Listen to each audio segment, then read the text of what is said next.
नमस्कार मैत्रिणींनो. तर आजच्या व्हिडिओमध्ये आपण अगदी सोप्या पद्धतीने डायरेक्ट कपड्यावरती 34 साईजचं प्रिन्सेस कट ब्लाऊजचं पेपर कटिंग ब्लाऊजवरून मापे घेऊन अगदी डिटेलमध्ये पाहणार आहोत. तर व्हिडिओला स्किप न करता व्हिडिओ तुम्ही पाहिला तर तुमच्या सर्व गोष्टी सहज लक्षात येणार आहेत.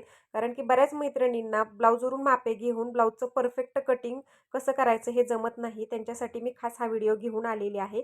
तर इथे बघा, सर्वात अगोदर ब्लाऊजला व्यवस्थित हुक वगैरे लावून घ्यायचा आहे आणि नंतर मग आपण पाठीमागच्या साईडने ब्लाऊजची पूर्ण उंची मोजून घ्यायची आहे. तर इथे बघा, ब्लाऊजची पूर्ण उंची आहे 14.5 इंच. तुमच्या ब्लाऊजची जेवढी उंची येईल तेवढी तुम्ही घ्यायची आहे. तर ब्लाऊजची उंची मोजताना जिथे बाही जोडलेली आहे तिथून आपल्याला बाहीची उंची मोजायची असते. गळ्याच्या साईडने बाहीची उंची मोजायची नाही, कारण तिथे शोल्डर उतार दिलेला असतो. ठीक आहे, बघू शकता तुम्ही. मी परत एकदा सांगत आहे. तर इथे बाही जिथून जोडलेली आहे तिथून आपल्याला पूर्ण उंची घ्यायची असते. ठीक आहे, आणि गळ्याचा आपला जेवढं पाठीमागच्या गळ्याची उंची आहे तेवढी पण तिथूनच घ्यायची आहे आपल्याला, इथून घ्यायची नाही. गळ्याच्या बाजूने जिथून बाही जोडलेली आहे तिथून गळ्याची उंची पण घ्यायची असते.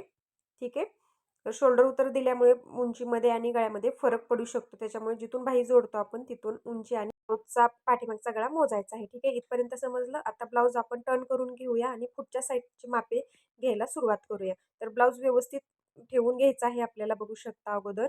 आणि नंतर मग आपल्याला जेवढी छाती आहे तेवढं याचं माप घ्यायचं आहे. जिथे बाही जोडलेली आहे तिथून बघू शकता असं पकडायचं आहे आपल्याला थोडंसं खेचून. तर ते किती येत आहे, 17 इंच. म्हणजे आपली 34 छातीचा हा ब्लाऊज असणार आहे. ठीक आहे, तर या पद्धतीने छातीचं माप आहे ते मी टाकून घेतलेलं आहे. त्याचप्रमाणे हुकाच्या साईडने पण तुम्ही छाती आहे ती मोजू शकता.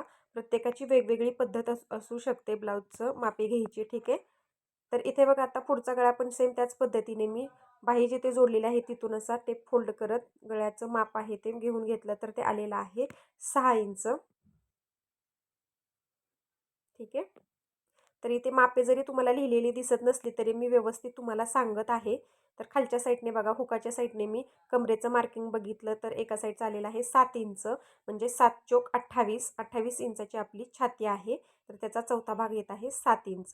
किंवा असं तुम्ही डायरेक्ट पूर्ण पण मोजू शकता. बघा, 14 इंच येत आहे दुसरा भाग आणि असा चौथा भाग येत आहे इथून हुकापासून घेतलं तर. ठीक आहे, तसेच बाहीचं माप घेताना आर्महोलचा शेप आहे तो पण आपण चेक करून घ्यायचा, म्हणजे आपल्याला सोपं जातं फिटिंगला. तर तो येत आहे 7.5 इंच. तर तो मी लक्षात ठेवलेला आहे. तर इथे बघा, आता बाहीची पूर्ण उंची आहे 9.5 इंच आणि या साईडची उंची बघितली तर येत होती, इथे बघू शकता 9.5 इंचाची येत आहे. तर दोन्ही बाहीची उंची आहे ती व्यवस्थित चेक करायची आणि दंडघेर आहे तो इथे येत आहे 4.5 इंच. तर तो देखील मी इथे नोट डाऊन करून घेते. दंडघेर आणि बाहीची उंची व्यवस्थित टाकून घेतली. तर इथे प्रिन्सेस कटसाठी आपल्याला उभा टक्स आणि आडवा टक्स कसा काढायचा हे बऱ्याच मैत्रिणींना कळत नाही. तर त्याच्यावरती सुद्धा मी डिटेल व्हिडिओ माझ्या चॅनलवरती टाकलेला आहे, तिथे जाऊन नक्की बघा. अगदी डिटेल व्हिडिओ टाकलेला आहे. तसेच इथून शोल्डरच्या मधोमध टेप ठेवून तुम्ही इथे पण बघू शकता 9 इंच आपला इथे अपेक्स पॉईंट येत आहे, उभा टक्स येत आहे बघू शकता. आणि आडवा टक्स इथे घेताना काय करायचं, 34 छाती आहे त्याच्यामध्ये 3 आणि 4च्या मध्ये एक डॉट दिला तर आपल्याला बरोबर आडवा टक्स भेटू शकतो 3.4 इंच बघू शकता. तर हा आडवा टक्स काढायचा अगदी सोपा फॉर्म्युला आहे, लक्षात ठेवा. ठीक आहे, उभा टक्स आणि आडवा टक्स कसा घ्यायचा ते समजलं. तर डिटेल व्हिडिओ पाहायचा असेल तर माझ्या चॅनलवरती जाऊन तुम्ही चेक करू शकता. तर इथे मागचा गळा व्ही शेप आहे आणि डीप गळा आहे आपला. तर सर्वात अगोदर आपल्याला काय करायचं असतं, पाठीमागच्या गळ्यावरती शोल्डर आणि मुंड्याचं माप आपलं अवलंबून असतं. ठीक आहे, तर आता आपण डायरेक्ट अस्तरावरती ह्याचं कटिंग करत आहोत. त्याच्यामुळे मी अस्तरला खालच्या साईडने अगोदर व्यवस्थित मार्किंग करून घेतलं आणि आता अगोदर आपण बॅक पार्टचं कटिंग करून घेऊया. तर बॅक पार्टची उंची किती आहे, 14.5 इंच. तर ते उंचीचं मार्किंग मी करून घेतलं. बंद बाजू माझ्याकडे ठेवलेली आहे बघू शकता अस्तराची. खालच्या साईडने मी व्यवस्थित अस्तरावरती रेषा आखून घेतलेली आहे, कारण की कोसमध्ये कपडा असतो. तर बघा, शोल्डर आता मोजायचं कसं ते बऱ्याच मैत्रिणींना कळत नाही तयार ब्लाऊजचं. तर असं ब्लाऊज व्यवस्थित अंतरून घ्यायचा. तर इथे शोल्डर किती येत आहे, 10 इंच. म्हणजे त्याचा हाफ टाकायचा आहे आपल्याला 5 इंच, कारण की पाठीमागचा गळा डीप असल्यामुळे शोल्डर आणि मुंड्याचं माप कमी येत असतं. तर शोल्डर 5 इंच घेतला आणि मुंडा घेतलेला आहे 5.5 इंच. ठीक आहे, तर शोल्डर आणि मुंड्याची रेषा आखून घेतली आणि पुढे छातीची रेषा कंटिन्यू आखून घेतलेली आहे. आता त्या छातीच्या रेषेवरती आपल्याला छातीचा चौथा भाग प्लस 2 इंच मार्जिन घ्यायचं आहे. जेवढी तुमची छाती असेल त्याचा चौथा भाग करा 34 छाती आहे, तर इथं चौथा भागाला 8.5 इंचांनी पुढे 2 इंच शिलाई मार्जिन घेतलं. तसेच खाली कमरेचा चौथा भाग प्लस 1 इंच टक्ससाठी आणि 2 इंच शिलाई मार्जिन घेतलं. तर आता ही रेषा आखून घेऊया. तर माझ्या चॅनलवर तुम्हाला अगदी सोप्या पद्धतीने मैत्रिणींनो घर बसल्या सर्व काही टेलरिंगचं शिकायला मिळणार आहे. ब्लाऊज कटिंग, स्टिचिंग अगदी सोपी पद्धत आहे. तर इथे बघा कोपऱ्यातून मुंड्याचा शेप देण्यासाठी 1.25 इंचावरती मी मार्किंग केलं आणि आता त्याचा गोलाकार शेप सुंदर असा शेपरच्या साह्याने मी देऊन घेतला आणि ते शिलाई मार्जिनच्या इथे थोडंसं 1.5 इंच खाली घ्यायचं म्हणजे आपलं फिटिंग काकेमध्ये एकदम परफेक्ट येतं, अजिबात घोळ येत नाही. ठीक आहे. तर इथे मी काही टिप्स तुम्हाला सांगणार आहे मध्ये त्याच्यामुळे व्हिडिओ स्किप न करता व्हिडिओ बघायचा आहे, नाहीतर तुम्हाला समजणार नाही.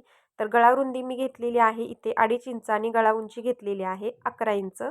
तुम्ही तुमची जेवढी उंची असेल गळ्याची त्याच्यात अर्धा इंच प्लस करून गळ्याचं मार्किंग करून घ्यायचं आणि त्याचा बॉक्स आखून घ्यायचा आहे.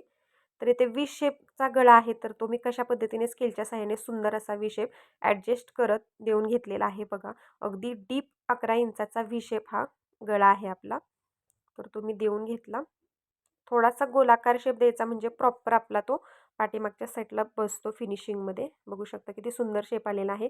आणि डीप गळा असल्यावरती आठवणीने तुम्हाला गळ्याच्या साईडने अर्धा इंचाचा हा शोल्डर उतार देऊन घ्यायचा आहे.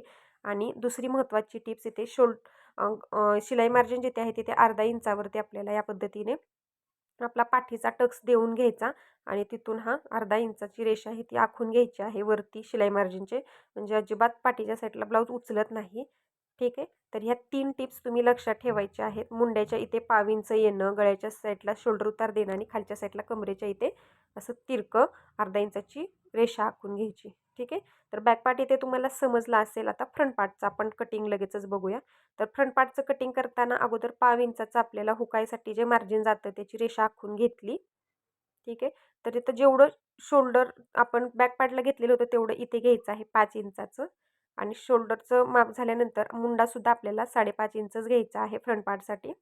त्याच्यात काही चेंजेस करायचे नाहीत आणि इथे छातीची रेषा आखून घ्यायची. तर इथे बघा आता आपण बॅक पार्टला किती उंची घेतलेली होती 14.5 इंच. सेम फ्रंट पार्टला पण 14.5 इंच उंची घ्यायची. फक्त आपल्याला त्याच्यात 1.5 इंच उंची वाढवून घ्यायची आहे, कारण की प्रिन्सेस कटचा पफ येण्यासाठी 1.5 इंच बघा मी उंचीमध्ये मार्जिन वाढवून घेतलेलं आहे. ठीक आहे. तुमची जेवढी उंची असेल त्याच्यात तुम्ही 1.5 इंच फ्रंट पार्टसाठी वाढवायचं आहे. समजलं? तर गळा रुंदी इथे 2.5 इंच घ्यायची आहे बॅक पार्टप्रमाणे आणि मुंड्याच्या इथे आपल्याला 1.5 इंचावरती फ्रंट पार्टसाठी इथे मार्किंग करून घ्यायचं आहे आर्महोलचा शेप देण्यासाठी. तर इथे शेपरच्या साहाय्याने मी 1.5 इंचावरती मुंड्याचा शेप आहे तो प्रॉपर देऊन घेतला. आणि इथे जेवढा तुमचा फ्रंट पार्टचा गळा आहे त्याचं मार्किंग करायचं. तर 6 इंच गळा आहे, तर मी अर्धा इंच प्लस करून 6.5 इंचावरती गळ्याचं मार्किंग करून घेतलं. गळा रुंदी 2.5 इंचाची घेतलेली आहे आणि त्याचा बॉक्स आहे तो व्यवस्थित आखून घेतला आणि याच्यामध्ये गोल गळ्याचा शेप आहे तो स्केलच्या साहाय्याने देऊन घेतलेला आहे बघा. तर एकदम परफेक्ट आकार आलेला आहे, बघू शकता तुम्ही पाठीमागच्या गळ्याचा सुद्धा आणि पुढच्या गळ्याचा सुद्धा. तर इथे बघा आपल्याला कमरेचा चौथा भाग टाकायचा आहे प्लस 1 इंच दोन्ही साईडपार्ट जोडण्यासाठी आणि पुढे 2 इंच आपल्याला टक्स वाढवून घ्यायचा असतो प्रिन्सेस कटचा शेप देण्यासाठी. तर त्याची रेषा आखून घेतलेली आहे बघा. तर इथे फ्रंट पार्टसाठी व्यवस्थित लक्ष देऊन पहा मी कशा पद्धतीने फ्रंट पार्टचं मार्किंग करत आहे डायरेक्ट कपड्यावरती विथ शिलाई मार्जिन. बऱ्याच मैत्रिणींचा प्रश्न असा असतो की कपड्यावरती कटिंग केलं तर तुम्ही मार्जिन कसं ॲड करता, तर ह्याच्यात मी ॲडजस्ट केलेलं आहे 1 इंचाचं शिलाई मार्जिन बघा. तर इथे उभा टक्स मी घेतलेला आहे 9.5 इंचाचा, बघू शकता 9.5 इंचाचा उभा टक्स घेतलेला आहे. तर येथे बघू शकता 34 इंच आपली छाती आहे, तर त्याच्यामध्ये एक पॉईंट दिला तर 3.4 इंच आपलं इथे येणार आहे आडवा टक्स. त्याच्यातून अर्धा इंच कमी करून मी खालच्या साईडला मार्किंग करून घेतलं 3 इंचावरती आणि वरती आपल्याला 3.4 इंचावरती मार्किंग करायचं आहे. तर बघा 34 छाती आहे, तर त्याच्यात फक्त एक पॉईंट दिलेला आहे आपण. तर तुमचा आडवा टक्स इथे तुम्हाला भेटून जाणार आहे. तर प्रत्येक साईडसाठी तुम्ही तसंच करायचं आहे. समजा 36 छाती असेल तर त्याच्यात एक पॉईंट दिला तर किती आलं 3.6 इंच येणार आहे. या पद्धतीने आडवा टक्स घ्यायचा, वरच्या साईडला ते मार्किंग करायचं आणि खालच्या साईडला फक्त अर्धा इंच कमी करून मार्किंग करायचं. आता इथे बघा पुढे 1.5 इंच पुढे मी इथे मार्किंग केलेलं आहे आणि त्याच्यावरती 2 इंचावरती मार्किंग करायचं. परत 1.5 ते 2 इंच मार्किंग करू शकता. साईजवरती डिपेंड असतं. तर मी 2 इंचावरती मार्किंग केलं आणि इथे बघा कोपऱ्यातून आपल्याला हा शेप आहे तो या पद्धतीने आता स्केलच्या सहाय्याने व्यवस्थित फिनिशिंगमध्ये असा उभार देऊन घ्यायचा आहे बघा. अगदी परफेक्ट बघू शकता आकार किती सुंदर आलेला आहे प्रिन्सेस कटचा. मुंड्याच्या इथे आपल्याला थोडासा अर्धा इंचाचा या पद्धतीने मार्किंग करून घ्यायचं आहे. तर बघा हा टक्स दिल्यामुळे काय होतं फिटिंग अगदी परफेक्ट बसतं प्रिन्सेस कटचं. तर इथे बघा 2 इंच खालच्या साईडला मी घेतलेला आहे आणि वरती पाऊण इंच घेतलेला आहे बघा शिलाई मार्जिन. मुंड्याच्या इथे पाऊण इंच घेतला आणि खालच्या साईडला 2 इंच घेतलेला आहे आणि असा हा शेप दिलेला आहे बॅक पार्टप्रमाणे. मुंड्याचा बघू शकता पाव इंच खाली, म्हणजे फिटिंग आपलं परफेक्ट येतं. तर इथे तुम्ही ड्राफ्टिंग व्यवस्थित अगोदर बघून घ्या. तुम्हाला कुठे काही समजलं नसेल तर मला कमेंटमध्ये नक्की विचारा. ठीक आहे. आडवा टक्स कसा काढायचा मी तुम्हाला सांगितलेलं आहे. जेवढी छाती आहे तुमची त्याच्यात एक पॉईंट फक्त द्यायचा आहे. 3.4 इंच आलं आणि त्याच्यातून अर्धा इंच कमी करायचं आणि ते खालच्या साईडला मार्किंग करायचं आणि 3.4 इंच वरच्या साईडला मार्किंग करायचं. ठीक आहे. तर इथे बघा गळ्याच्या साईडने मी ते अर्धा इंचवरती या पद्धतीने क्रॉस मार्किंग केलेलं आहे आणि शिलाई मार्जिनच्या इकडे पण अर्धा इंचावरती असं तिरकं मार्किंग केलं. प्रिन्सेस कटला असा शेप देऊन घेतला. ठीक आहे. तर इथे परफेक्ट आपलं बॅक पार्ट आणि फ्रंट पार्टचं मार्किंग झालेलं आहे. तर तुम्हाला मी हे व्यवस्थित कटिंग करून दाखवते. बाहीचं कटिंग मी याच्यामध्ये सांगणार नाही कारण की बाहीचा अगदी डिटेल व्हिडिओ मी सेम याच पद्धतीने कापडावरती बाहीचं छातीनुसार कटिंग कसं करायचं हे तुम्हाला डिटेलमध्ये त्याचा सेपरेट व्हिडिओ टाकणार आहे. चला तर मग आता याचं आपण कटिंग करून घेऊया. तर कटिंग करताना बघू शकता केलेल्या मार्किंगवरती व्यवस्थित आपल्याला कटिंग करून घ्यायचं आहे. तर मैत्रिणींनो आजपासून तुमच्यासाठी मी डेली असे छान छान सोप्या पद्धतीने व्हिडिओ घेऊन येणार आहे. त्याच्यामुळे चॅनलला सबस्क्राईब करून ठेवा आणि बाजूचं बेल आयकॉन आहे ते ऑलवर सेट करा. म्हणजे ज्यावेळेस मी नवीन व्हिडिओ टाकेल त्याची सूचना सर्वात अगोदर तुमच्या मोबाईलवरती येणार आहे. आणि व्हिडिओला लाईक केल्यानंतर हाईपचा एक ऑप्शन येत आहे. तर ते हाईपचे पॉईंट्ससुद्धा न विसरता द्या मैत्रिणींनो. त्याच्यावरती मी तुमच्याशी छान छान व्हिडिओ बनवत असते. आणि तुम्हाला अजून कोणत्या ब्लाऊजचं कटिंग हवं आहे तर त्याची कमेंट मला नक्की करा. मी त्याच्यानुसार डेली व्हिडिओ बनवत असते. तर बघा आता प्रिन्सेस कटचा शेप आपण परफेक्ट असा कट करून घेऊया. तर सर्वात अगोदर आपण हा शेप कट करूया प्रिन्सेसचा. बघू शकता. तर माझं गृहिणी स्पेशल सर्व काही हे पेजसुद्धा आहे फेसबुक पेज. तर त्याला पण तुम्ही फॉलो करून ठेवा मैत्रिणींनो. त्याच्यावरती सुद्धा मी व्हिडिओ टाकत असते. तर नक्की त्याला पण एकदा भेट द्या फेसबुक पेजला माझ्या. गृहिणी स्पेशल सर्व काही म्हणून फेसबुक पेज आहे. ठीक आहे. तर इथे बघा थोडासा कर्व येत होता. इथे साईड पार्टला तो मी कट करून घेतला. आणि इथे गळ्याच्या साईडला मी शोल्डर उतार द्यायचा राहिलेला होता तो पण मी देऊन घेतलेला आहे. तर आता हे सर्व पार्ट ठेवून आपण बघू शकता मेन फॅब्रिकवरती याचं कटिंग करून घेऊया. तर अगदी सोपी पद्धत आहे. डायरेक्ट कापडावरती आपण कमीत कमी वेळात ब्लाऊज आहे तो आपला कट करून होतो अगदी फिनिशिंगमध्ये. तर इथे बघा हा मेन फॅब्रिक आहे ते मी अंथरून घेतलेला आहे. बंद बाजू मी माझ्याकडे घेतलेली आहे आणि सर्वात अगोदर आपल्याला बॅक पार्ट ठेवायचा असतो. तर बघा बॅक पार्ट मी ठेवून घेतला आणि फ्रंट पार्ट या पद्धतीने ॲडजस्ट करत ठेवलेला आहे. गळ्याचं कटिंग मी केलेलं नाही. नंतर मी मेन फॅब्रिकवरती गळ्याचं कटिंग करून घेणार आहे. तर असे आपले फ्रंट पार्ट आणि बॅक पार्टचे पार्ट मी ठेवून व्यवस्थित कट करून घेते आणि राहिलेल्या फॅब्रिकमध्ये आपली 9.5 इंचाची स्लीव्ज कटिंग करून घेणार आहोत. त्याचं पण मी लगेचच मार्किंग करून घेतलं. चला तर मग आता हे सर्व पार्ट आपण कट करून घेऊया.